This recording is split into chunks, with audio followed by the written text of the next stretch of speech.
I think, you know, the book Life Short Fly Now was like chapter 1 maybe of my life, you know, Brian Kissinger. And you know, the movie Fly Now is totally different. It's what we're, you know, as a group are doing as a reality aviation documentary, or a RAD. Totally new concept, never been done before. So I think it brings in, you know, the aspects of a reality show that everybody knows about, in America at least. You can't script it. I mean, we saw that on Saturday when we had a successful emergency engine out landing just south of here, a couple miles. No damage, no injuries. We flew the airplane out. We got good footage on it. You just can't script, you know, stuff like that. You can't script life. A lot of times, you know, we all have this plan A that we want to do in our life, and we have to go to plan B or plan C. And that's, I think, the story of my life, what I wrote in Life Short Fly Now. But I think more importantly, what we're doing for the movie is aviation, and it's a lot of people's lives. It's not just mine. It's that eternal spirit of aviation that we talk about a lot too. That's, you know, been there since people have been trying to fly. I know we're going to have Da Vinci's quote in there about looking up to the sky, and you know, since you do fly, you just look up all the time, however it goes. But you know, I've been fortunate, blessed to go to a lot of places, aviation history, but do a lot of neat things that a lot of people haven't been able to do. But there's more people like me out there. You know, there's people that have flown amazing airplanes, have amazing stories, and we want to get those, and not just pilots, but maintainers and other people that touch airplanes and how they affect their lives. And we want to record it basically in the 2015 flying season, basically from April to August will be the main shooting part, but we already started doing it. You know, we're here January 27th today, recording this in 2015, and it's going to continue. And I think it's going to grow and improve as we the concept, the RAD, the reality aviation documentary, as we shoot. That's pretty much it in a nutshell. You know what we plan on doing, and it's a great team effort. So when you say team effort, how many people, just offhand, do you know that will be involved? Well, there's at least right now a core team of about a dozen. You know, Jeff Wilson, formerly of NBC News, of course, working on it as the director. A couple writers, Eric Miner, Jason White of South Carolina, Eric Miner now of St. Louis. We've got a number of pilots and ground support team that's going to be traveling with us on the first big air show, or air event down in Sun and Fun in Lakeland, Florida. And they just keep on, people just keep on coming and helping. I think it's a neat, great concept. Like I said, it's never been done before, and I think to be able to document for people that aren't used to aviation, aren't used to seeing beautiful airplanes and wonderful sunsets and the things that we get to do, is going to be special. You know, and be able to share that, because we're fortunate people to be able to hang out at airports and see the things that we do through the lens, the eye, if you will, of an aviator. So, and sitting in an airplane. So, but about a dozen right now, and it continues to grow as we continue, you know, with the filming and the shooting. So.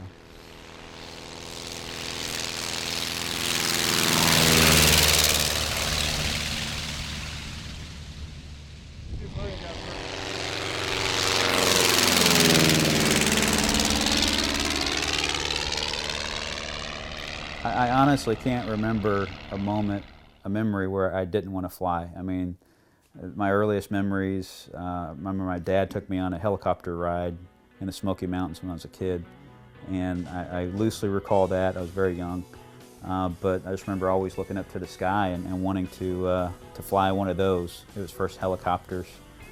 After that, I knew I wanted to go in the Air Force. They didn't have many helicopters. My left eye was bad before I got LASIK surgery, and so I had to be a navigator in the Air Force, but I was a pilot as a kid, washing and waxing airplanes in exchange for time.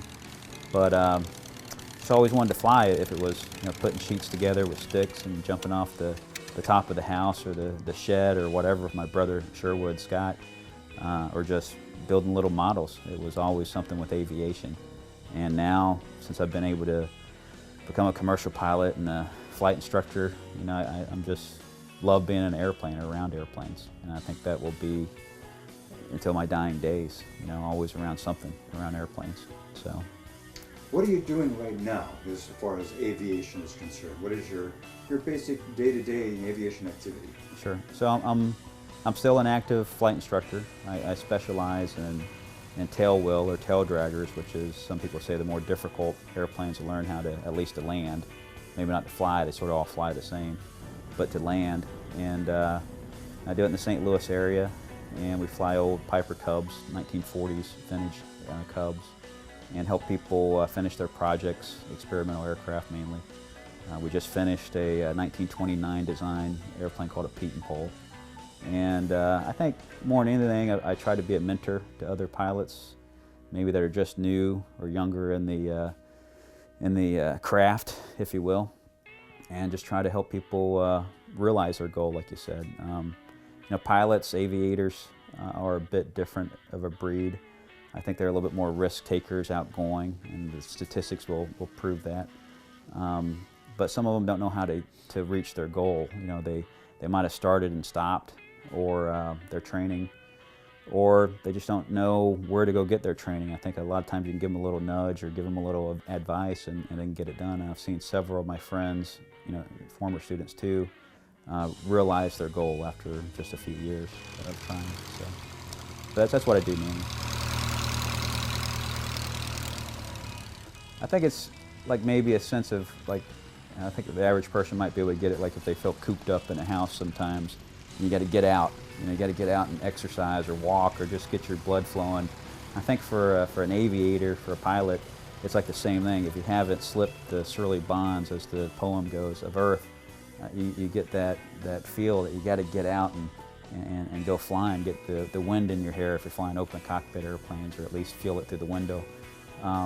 And you know, the more you do it, the more you want to do it. At least that's the way I feel. And sometimes you feel like you wish you could take off and never land.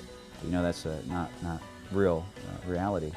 So I know a lot of times when I land, I'm thankful to the Creator, to the spirit of aviation, that I had that flight, and just look forward to the next one. So, because everything just sort of goes away, all your worries, all your stress. At least for me, that I'm flying. You know, because I know how to land, I know how to fly, and I'm flying simple, fun airplanes, Cubs and open cockpit, you know, Pietenpols now. So it's, you know, a beautiful, nice day. There's nothing like it. You know, it's just fun. I'll probably be up flying later on today. So in the Cub.